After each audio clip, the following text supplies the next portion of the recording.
কোটাবিরোধী আন্দোলন আপনারা দেখতেই পাচ্ছেন। এই মুহূর্তে কোটাবিরোধী আন্দোলনের তারা বিভিন্ন জায়গায় পয়েন্ট নিয়েছে। এই মুহূর্তে ছিলাম শহীদ মিনারের সামনে, দেখতে পাচ্ছেন। এই মুহূর্তে আমি রয়েছি এই কোটাবিরোধী আন্দোলনের মধ্যে। আপনারা জানেন ঢাকা বিশ্ববিদ্যালয়ের এই থেকে 5টি নির্দেশনা দেওয়া হয়েছে যাতে কেউ এখানে না আসতে পারে। আমাদের তাদের বিভিন্ন স্লোগানে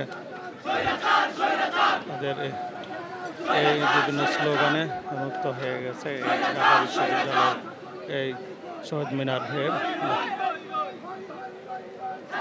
বিভিন্ন স্লোগানে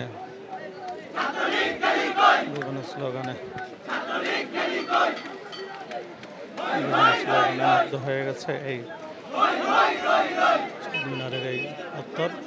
আমরা সরাসরি রয়েছি এই ঢাকা বিশ্ববিদ্যালয়ের এই শহীদ মিনারে। আমরা দেখতে পাচ্ছেন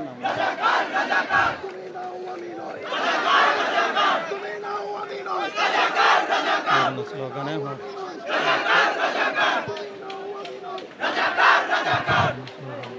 মুক্ত হয়ে গেছে এই মুহূর্তে, দেখতে পাচ্ছেন। বিবিসি নিউজ থেকে সরাসরি লাইভ প্রচার করা হচ্ছে বিভিন্ন